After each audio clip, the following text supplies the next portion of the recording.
Sekouba Konaté. Pour parler de quelqu'un, d'abord, il faut connaître son enfance.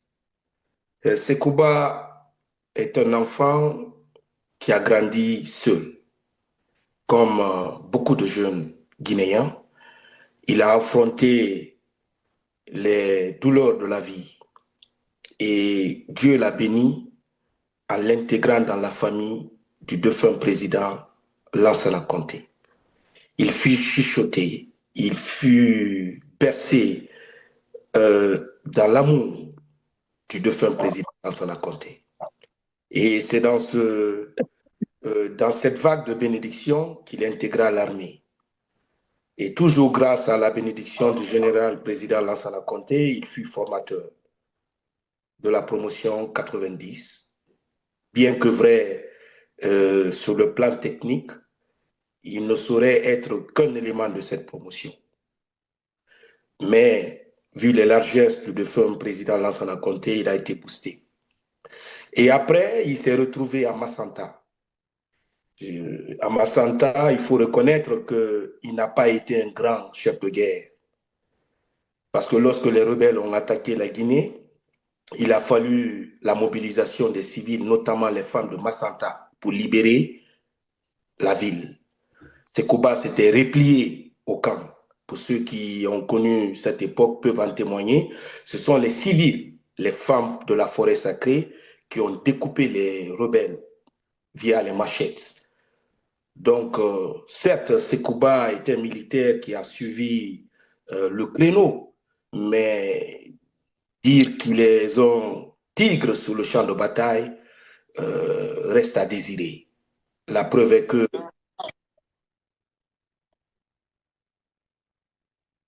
OK. Donc, allô? Allez-y, Béa. Allez-y, allez-y, Béa. Oui. Donc, le général Sekouba Konaté, certes, un militaire de carrière, mais pas aussi grand militaire sur le champ de bataille. L'étape de Massanta est une preuve éloquente. Et après l'agression rebelle, pendant que Pivi tenait la capitale Conakry, Conté, le défunt président Lansana Conté, le porta à la tête du bataillon aéroporté Bata. Et à cette époque, sa mission était de freiner l'avancée de Pivi. Mais mathématiquement parlant, il n'était pas en mesure d'arrêter Pivi.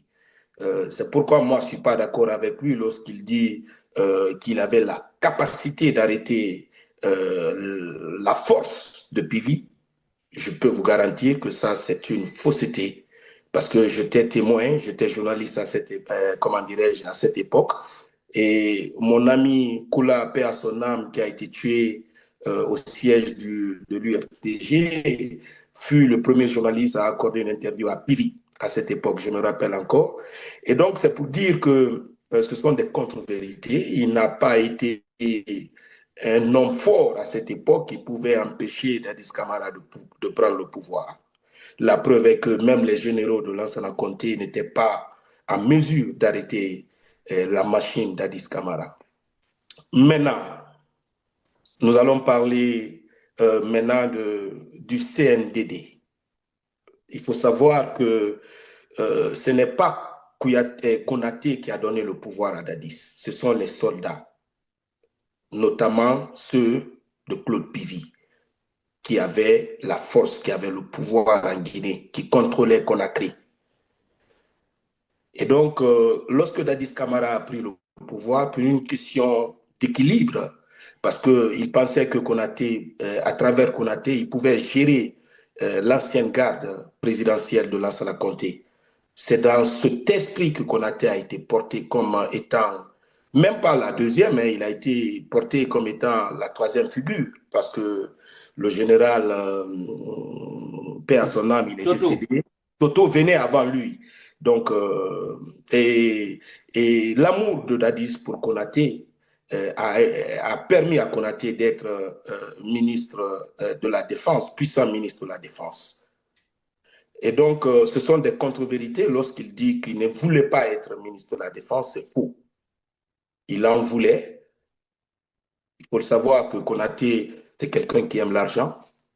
Voilà. Donc, il était d'ailleurs très heureux de ce poste. Mais quelques mois après la prise de pouvoir, lorsque Dadis Camara s'était attaqué aux narcotrafiquants qui étaient majoritairement de la Haute-Guinée et qui travaillaient sous, sous le dictat de l'ancien chef d'état-major des forces armées guinéennes, le papa de Amara Camara. Et donc, grâce à cette connexion, les narcos ont donc misé leur carte sur Konaté. Ils ont donc donné de l'argent à Konaté pour défendre leurs intérêts. Mais vu face à l'engagement irréversible de Dadis Camara, Konaté n'a pas pu tenir tête. Konaté n'a pas pu les sauver. Et d'ailleurs, c'est pourquoi, dans son propos, il a rappelé ce passage où il dit que Dadis Camara avait menti sur le papa de Amara, or que les Américains même sont témoins. Euh, c'est pourquoi moi j'ai été surpris de l'entendre dire que par l'intermédiaire d'un diplomate américain, qu'il a eu l'information que Dadis Camara était dans le faux. Je pense que ça, c'est un gros mensonge et le département d'État ne gère pas la drogue. Il y a un département ici aux États-Unis qui s'occupe de ça et ce département avait fait des rapports. Et c'est sur ces rapports que Dadis Camara a mené ses enquêtes et puis arrêté ceux qui devaient être arrêtés. Donc ça, c'est d'abord le premier point qui a provoqué la séparation. Et après ça, pour ceux qui se rappellent, lorsque Blaise était venu en Guinée, pour ceux qui se rappellent, il y a eu une conférence de presse au cas de Bellevue et c'est moi qui avais pris la parole. Et ce jour, j'avais posé la question au président Blaise. Je lui ai dit, Monsieur le Président, vous marchez avec un ami qui a les pieds sur l'aiguille, comment pouvez-vous retrouver cette aiguille? Cette aiguille. Et donc, c'est pour vous dire que nous qui étions proches du président Moussa Dadis Camara, nous savions déjà que Konaté était corrompu et nous avions demandé au président Dadis d'éloigner Konaté. Mais Dadis n'a pas voulu nous écouter. Je rappelle que j'étais l'un des éléments stratégiques de cette époque. D'ailleurs, tous ceux qui suivaient la RTG peuvent en témoigner. J'étais tout le temps à la télé parce que j'étais chargé, évidemment, de stimuler les conférences de presse de Moussa Dadis Camara, ce qui faisait que j'étais celui qui posait des questions à 80%. Et donc, c'était une question qui témoignait à la face du monde l'implication directe de Sekouba Konaté dans le schéma de crise qui s'annonçait. Ensuite, il a parlé du dossier Air Guinée. C'est vrai qu'il était le président de la commission des audits et en ce sens, Sekouba Konaté a récupéré de l'argent par l'intermédiaire de l'ancien ministre des Finances, Kaba, comment il s'appelle, le patron de Kofi Annan. Donc, Ousmane Kaba, Ousmane Kaba qui coordonnait ce lobby. Et donc, ils sont passés par Ousmane Kaba. Ousmane Kaba a été le concepteur de cette fraude d'audit. Il a transformé l'audit pour empêcher la candidature de Selouda Diallo. Donc, Sekouba est venu personnellement voir Dadis Camara pour noyer Selouda Diallo. Il ne l'a pas fait de bonté de cœur, il l'a fait parce qu'il avait reçu de l'argent. Il a reçu de l'argent et c'est Ousmane Kaba qui était chargé de coordonner cette fourberie. Et donc, Dadis Camara a directement appelé le président Selouda Diallo et il lui a dit la vérité. Les gens sont venus me voir pour te noyer, mais moi je refuse. Tu es un cadre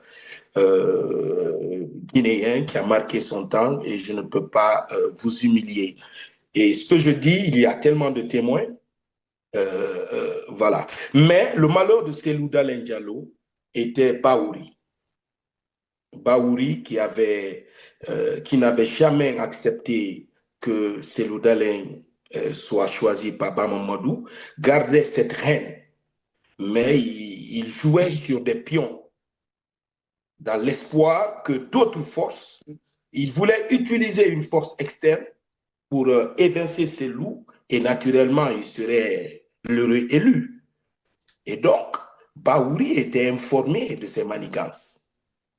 Il était informé, il savait pertinemment qu'il y avait une unité qui était en branle et qui voulait déjà noyer Cellou via le dossier Erguiné. Un dossier qui a été monté de toutes pièces par Ousmane Kaba.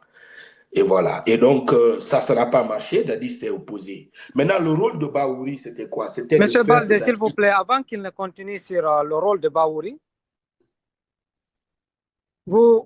Monsieur Siba, vous avez parlé beaucoup de choses en ce qui concerne le général Sekouba Konaté, et de vos propos est sorti que vous étiez un proche du capitaine Moussa Dadis Camara. Vous avez également parlé de témoignages. Est-ce que pour vous croire, ou bien pour la gouverne de nos téléspectateurs, vous pouvez nous en citer quelques témoignages pour croire à ce que vous dites? Ben, je vous cite des témoignages, des témoignages qui sont archivés. D'abord, pour vous parler du dossier d'audit, la première conférence du président Dadis Camara à la RTG, c'est moi qui ai posé la question.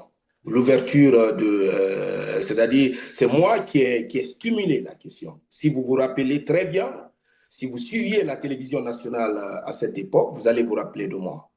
Donc, moi, je ne fais que narrer des faits que j'ai vécus. Et donc,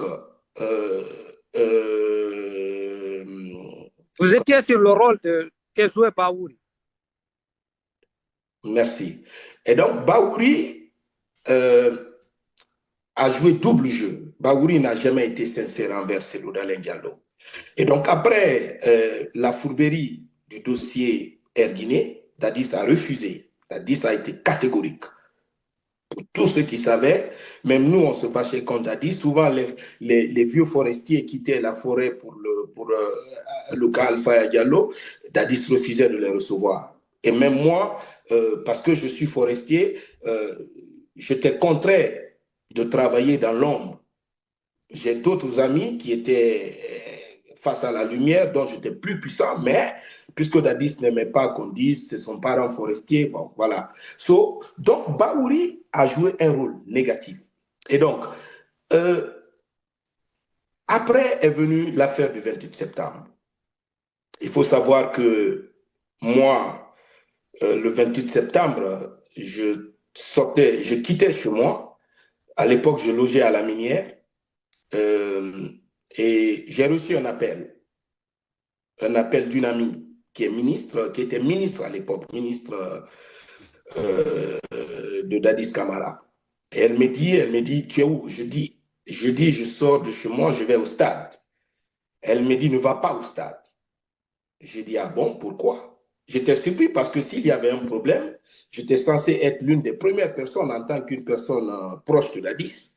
J'ai dit, mais pourquoi? J'ai dit, je n'ai pas reçu d'alerte. Elle me dit, cette personne était avec Sekouba Konaté à l'intérieur du pays. C'est une femme, une amie à moi, une amie personnelle. Et elle me dit, ne va pas. Elle me dit, je suis avec le général, on est à l'intérieur. J'ai dit, OK. Elle me dit, quelque chose va se passer là-bas. Elle me dit donc qu'il ne faut pas aller. Je dis, OK. Je rapproche mon ami, j'ai un autre ami qui m'appelle, qui travaillait au bureau de presse à la présidence à l'époque, Socrate. Pour ceux qui ont travaillé dans le milieu peuvent le reconnaître. Et Socrate m'appelle. Socrate était avec l'ambassadeur d'Allemagne, le monsieur que Dadis avait attaqué au Palais du Peuple. Eh bien, il me demande, il me dit, t'es où? Il me dit, je suis avec l'ambassadeur, nous venons au stade, nous sommes au niveau de l'université Gamal Abdel Nasser de Conakry. Eh bien, je dis à mon ami, écoute, si tu es avec l'ambassadeur, dis-lui de ne pas venir au stade. Je dis parce que j'ai une amie ministre qui m'a appelé et elle me dit que quelque chose va se passer au stade. Je dis à l'heure où je te parle, elle est avec Konaté à l'intérieur du pays. Et ça a sauvé l'ambassadeur. Donc l'ambassadeur vit, Sokra vit, ils peuvent tous témoigner. Et c'est comme ça l'ambassadeur et Sokra ne sont pas finalement partis au stade. Et voilà, c'est une preuve éloquente qu'un proche de Konaté était informé.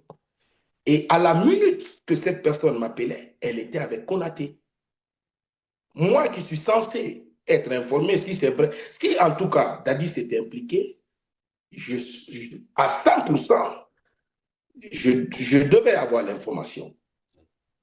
Mais si j'ai obtenu cette information via un proche de Konaté, c'est que c'est Konaté qui savait que quelque chose de mal allait se passer au stade. Et ce jour